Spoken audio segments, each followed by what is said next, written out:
Dear science class में आप सभी का स्वागत है। आज की क्लास में बेटा हम सीखेंगे गुणित अनुपात का नियम, जिसे कहते हैं सरल अनुपात का नियम। तो सबसे पहले ये ध्यान देंगे बेटा कि जो गुणित अनुपात का नियम है, सरल अनुपात का नियम, इसको कब व किसने प्रतिपादित किया था। तो जो गुणित अनुपात का नियम है, इसको सन 1803 में, किस सन में बेटा? 1803 में जॉन डाल्टन नामक एक वैज्ञानिक हैं, जॉन डाल्टन, इन्होंने प्रतिपादित किया था। तो पहली लाइन क्या लिखेंगे? गुणित अनुपात का नियम, किस नियम को सन 1803 में जॉन डाल्टन नामक वैज्ञानिक ने प्रतिपादित किया था। लिखिए, इस नियम को सन 1803 में जॉन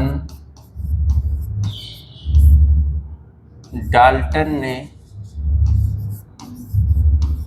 प्रतिपादित किया था।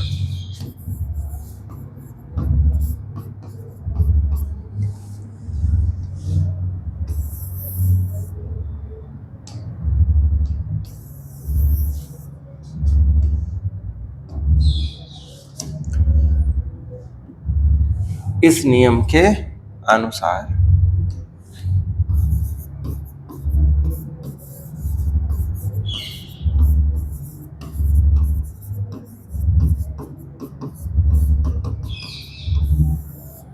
अब देखिए इस नियम में उन्होंने क्या कहा था। जॉन डाल्टन ने कहा, पहले समझते हैं कि जब हम क्या करें बेटा, दो या दो से अधिक तत्व लें, दो या दो से अधिक तत्व लें, है ना, और ये दो या दो से अधिक तत्व क्या करें? आपस में रासायनिक अभिक्रिया करें। अभिक्रिया करने के लिए दोनों को आपस में जुड़ना होता है, संयोग करना होता है। तो मानते हैं कम से कम बेटा कितने तत्व लेंगे? दो, और दो से अधिक चाहे जितने लें। तो ऐसा करते हैं कि मानते हैं कि दो तत्व कौन कौन से हैं? ए है प्लस और क्या है? बी। ये दोनों तत्व जब आपस में संयोग करते हैं तो संयोग करने के बाद एक या एक से अधिक यौगिक बनाएंगे। जब आपस में संयोग करेंगे तो ऐसा भी हो सकता है कि यौगिक क्या बने? ए बी बने। ऐसा भी हो सकता है कि जो बी है इसके दो परमाणु हो, तब आपस में संयोग करके क्या बना लेंगे? A B 2। ऐसा भी हो सकता है कि बी जो है वो कितनी बार हो बेटा? 3 बार हो, तो आपस में संयोग करके क्या बना सकता है? A B 3। ऐसे बना सकता है ना। तो जब दो या दो से अधिक तत्व आपस में संयोग करते हैं तो एक या एक से अधिक यौगिक बनाते हैं। तो जब एक या एक से अधिक यौगिक बनाते हैं तो उनमें क्या होता है? एक तत्व की निश्चित मात्रा, देखिए एक की मात्रा क्या है बेटा? देखिए सब में निश्चित है। एक तत्व की मात्रा क्या है? निश्चित है। और दूसरे तत्व की मात्रा क्या होती है? भिन्न भिन्न, बदलती रहती है ना। तो जो दूसरे तत्व की मात्रा भिन्न भिन्न होती है, ये आपस में क्या होते हैं? सरल अनुपात में होते हैं। आपस में बेटा क्या होते हैं? सरल अनुपात में होते हैं। कैसे? देखिए बी इसमें क्या है? 1, इसमें 2, तो इनका अनुपात क्या निकल के आ रहा है? 1:2:3। और एक तत्व की मात्रा क्या होती है? निश्चित रहती है, ये बदलती नहीं। तो परिभाषित कैसे करेंगे? गुणित अनुपात का नियम यानी सरल अनुपात का नियम क्या है? तो कहां से बताएंगे बेटा कि जब दो या दो से अधिक तत्व आपस में रासायनिक अभिक्रिया करते हैं यानी संयोग करते हैं, तब एक या एक से अधिक यौगिक बनाते हैं। जब एक या एक से अधिक यौगिक बनाते हैं तो जिसमें एक तत्व की क्या होती है? निश्चित मात्रा होती है। एक तत्व की निश्चित मात्रा होती है और दूसरे तत्व की क्या होती है? भिन्न भिन्न मात्रा होती है। तो जो दूसरे तत्व की भिन्न भिन्न मात्रा है, ये आपस में क्या होते हैं बेटा? एक सरल अनुपात में होते हैं। यही क्या है? सरल अनुपात का नियम यानी कि गुणित अनुपात का नियम।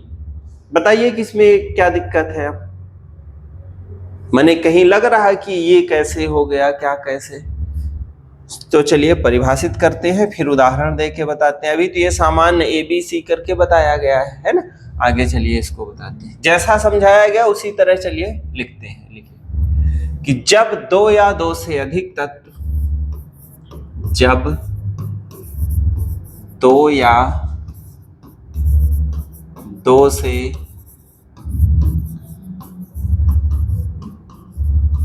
अधिक तत्व आपस में संयोग करके, जब दो या दो से अधिक तत्व आपस में रासायनिक अभिक्रिया करके, ऐसे लिखिए, जब दो या दो से अधिक तत्व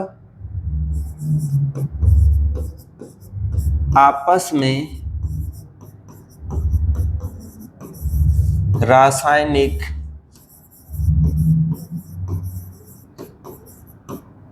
अभिक्रिया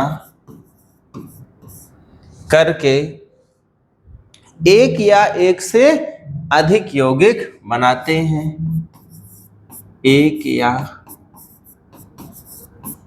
एक से अधिक यौगिक बनाते हैं, तो एक तत्व के निश्चित, तो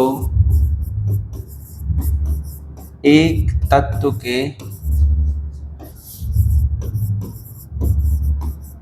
निश्चित द्रव्यमान, मात्रा को हम भार के अनुसार बताएंगे बेटा, तो क्या लिखेंगे? द्रव्यमान। द्रव्यमान की जगह मात्रा भी लिख सकते हैं। तो एक तत्व के निश्चित द्रव्यमान से संयोग करने वाले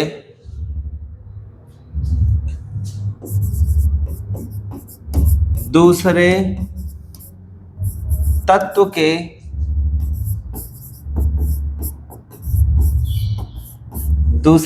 के भिन्न भिन्न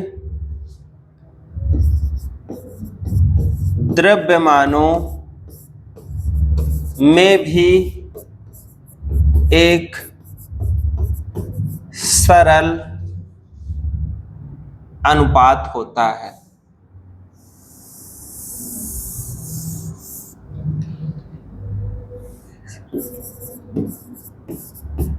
अनुपात होता है, यही क्या है बेटा? गुणित अनुपात का नियम। जैसे भी बताया गया सेम परिभाषा वही लिखिए। क्या कहा गया कि जब दो या दो से अधिक तत्व, कम से कम दो रहे, दो से अधिक चाहे जितने हो, वो आपस में क्या करेंगे? रासायनिक अभिक्रिया, चाहे लिखे कि आपस में संयोग करेंगे, जुड़ेंगे तब तो रासायनिक अभिक्रिया होगी। तो रासायनिक अभिक्रिया करके एक या एक से अधिक यौगिक बनाते हैं, तो एक तत्व की तो मात्रा क्या होती है बेटा?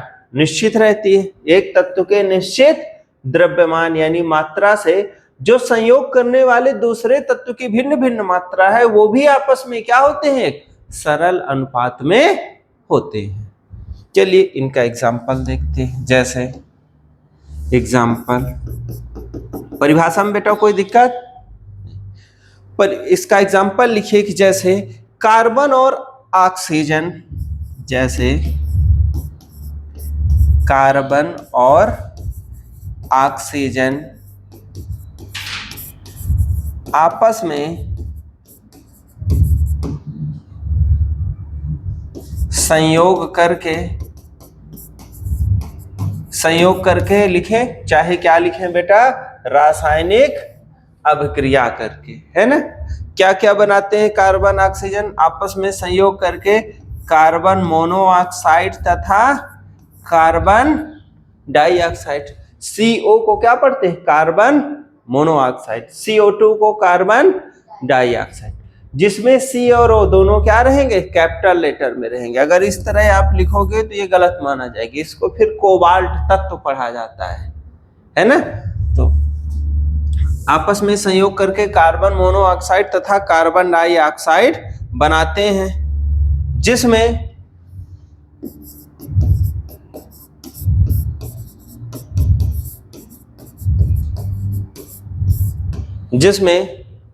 कार्बन और ऑक्सीजन के अणुओं का द्रव्यमान, जिसमें कार्बन और ऑक्सीजन अणुओं का द्रव्यमान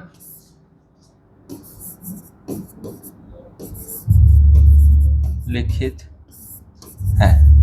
देखिए, कार्बन और ऑक्सीजन अणुओं का द्रव्यमान निम्नलिखित है। कैसे? यहां पे लिखते हैं बेटा क्या, यौगिक। दो तत्व आपस में संयोग किए तो दो या अधिक यौगिक बनाते हैं। तो दो यौगिक अभी कार्बन मोनोऑक्साइड और कार्बन डाइऑक्साइड बनाए। तो यौगिक का पहले चलिए नाम लिखते हैं। पहला यौगिक क्या बना है? Carbon monoxide. और दूसरा यौगिक क्या बना है?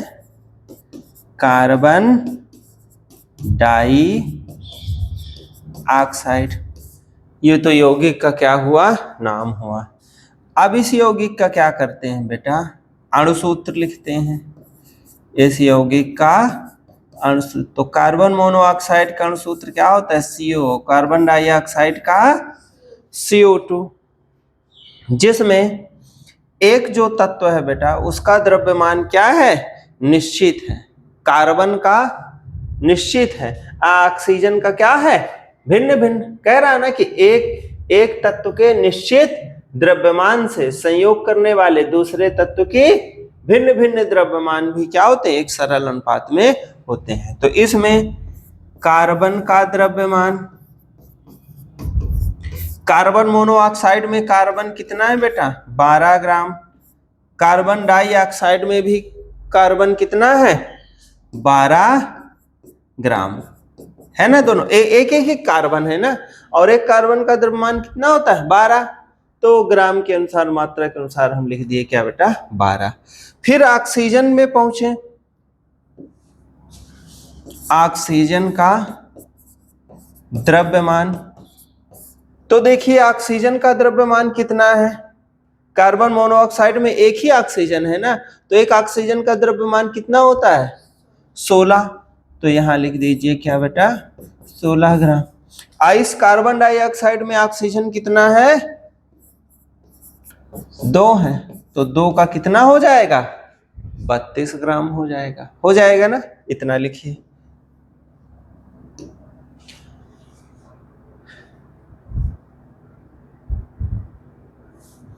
अब इसमें देखिए क्या कह रहा है कि कार्बन का निश्चित द्रव्यमान है और ऑक्सीजन का जो भिन्न भिन्न द्रव्यमान है, ये भी आपस में क्या होते हैं बेटा? एक सरल अनुपात में। तो देखिए जैसे 16:32 है, इसको काटेगी तो 16 एक कम 16, 16 दूनी 32। तो इनका सरल अनुपात क्या निकल के आएगा? 1:2 निकल के आएगा ना। इतना लिखिए, फिर आगे बताते हैं।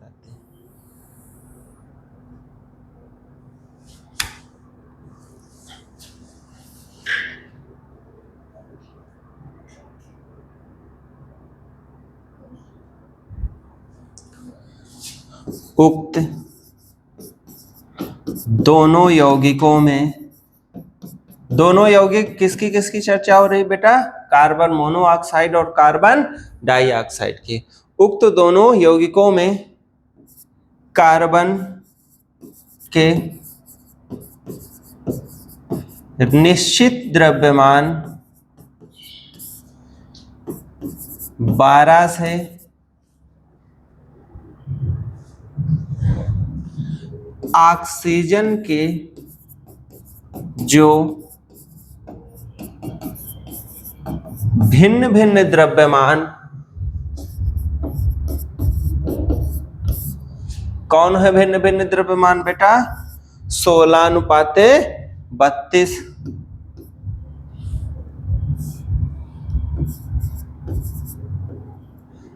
16:32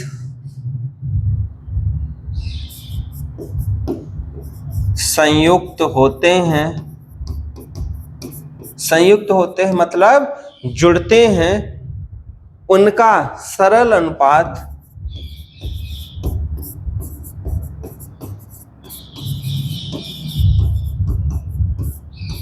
1:2 होता है। कैसे 1:2 आएगा बेटा? 16 एकम 16, 16 दूनी 32। तो कट करेंगे तो कितना आएगा? उनका सरल अनुपात 1:2 होता है, जो गुणित यानी सरल अनुपात के नियम की पुष्टि करता है।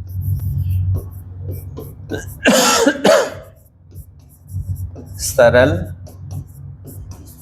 अनुपात के नियम की पुष्टि करता है। तो यहां से बेटा गुणित अनुपात का नियम यानी सरल अनुपात का नियम समाप्त हुआ।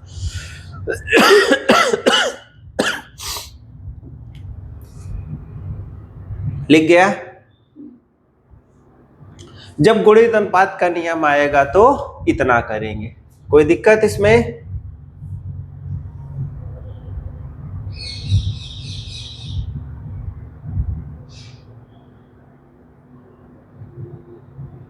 ठीक बेटा।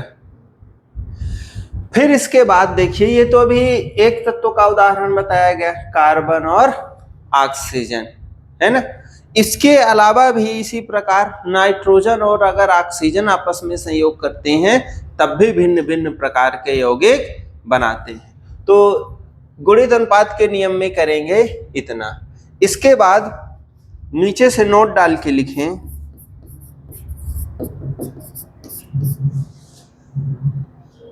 इसी प्रकार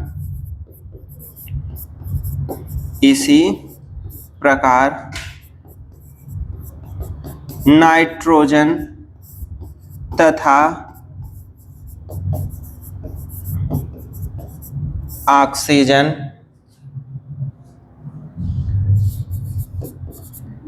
आपस में संयोग करके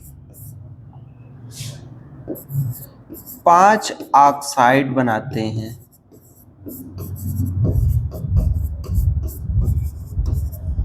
नाइट्रोजन और ऑक्सीजन आपस में संयोग करके 5 ऑक्साइड बनाते हैं। कौन कौन सा? पहला बनता है बेटा N2O, जिसको कहते हैं नाइट्रस ऑक्साइड। इसका नाम क्या है बेटा? N2O का नाइट्रस ऑक्साइड, इसको कहते हैं नाइट्रस ऑक्साइड। इसको बेटा एक और नाम से जानते हैं, लाफिंग गैस, हंसाने वाली गैस। कभी कभी आता है प्रश्न कि लाफिंग गैस क्या है, हंसाने वाली गैस क्या है, तो आप क्या बताओगे? Nitrous oxide. N2O अगर गैस को छोड़ दिया जाए तो व्यक्ति अपने आप हंसने लगता है, हंसाने वाली गैस है। तो ये इसका एक अतिरिक्त जगह कहीं लिख लीजिएगा कि हंसाने वाली यानी लाफिंग गैस क्या है? Nitrous oxide N2O। तो इसमें नाइट्रोजन ऑक्सीजन संयोग किए, फिर नाइट्रोजन ऑक्सीजन संयोग करके एक बनेगा NO, इसको बोलते हैं नाइट्रिक ऑक्साइड, नाइट्रिक ऑक्साइड। 2 हुआ। तीसरा है N2O3, इसको क्या पढ़ेंगे? Die nitrogen try oxide. फिर है N2O4, फिर इसके बाद है N2O5। अच्छा बेटा, ये जो डाई कहा गया, तो डाई का अर्थ जानते हैं क्या होता है? 2 बार। समझिए इसको भी। डाई का अर्थ है कोई चीजें, समान चीजें कितनी बार हो? 2 बार हो, तो उसे डाई कहते हैं। ट्राई किसे कहते हैं? जब बेटा 3 बार हो। टेट्रा किसे कहते हैं? जब 4 बार हो। पेंटा किसे कहते हैं? जब कोई चीज 5 बार हो, हेक्सा किसे कहेंगे जब कोई चीज 6 बार हो। तो देखिए इसमें कार्बन एक बार के लिए मोनो कहते हैं। मोनो किसे कहते हैं बेटा? एक बार के लिए। तो जैसे CO था तो इसको क्या कहें? Carbon monoxide. O यानी ऑक्साइड, मोनो यानी एक बार। यहां पे O2 हो गया तो ऑक्साइड कितनी बार? 2 बार, इसलिए उसके नाम के पहले क्या लगाए हैं? डाई। अगर 3 बार होता तो क्या लगाते? ट्राई। तो जैसे इसका है तो इसका नाम क्या पढ़ेंगे? Die nitrogen. 2 बार नाइट्रोजन है ना, डाई नाइट्रोजन ट्राई ऑक्साइड। इसको क्या कहेंगे? Di nitrogen tetra oxide. इसको क्या कहेंगे? Di nitrogen penta oxide. आ गया समझ में? ठीक बेटा। तो कभी कभी ये देखिए आता है प्रश्न में कि नाइट्रोजन तथा हाइड्रोजन आपस में संयोग करके ये 5 ऑक्साइड बनाते हैं, तो ये किस नियम की पुष्टि करता है? ऑप्शन में रहेगा पहला द्रव्य संरक्षण का नियम, फिर स्थिर अनुपात का नियम, फिर गुणित अनुपात का नियम, फिर और चौथा एवोगैड्रो का नियम। तो आपको ध्यान रखना है कि नाइट्रोजन ऑक्सीजन संयोग करके जो 5 ऑक्साइड बनाते हैं वो किस नियम के आधार पर? गुणित अनुपात के नियम और सरल अनुपात के नियम। आ गया समझ में अच्छे से? ठीक बेटा। अगर आपको हमारा पढ़ाया समझ में आ रहा है बेटा तो आप सभी लोग चैनल को सब्सक्राइब करें और दोस्तों को शेयर करें, लाइक करें, कमेंट करें। जिस टॉपिक पे आपको वीडियो चाहिए आप हमें कमेंट करके बताएं, उसको हम सरल सरल शब्दों में समझाएंगे। धन्यवाद।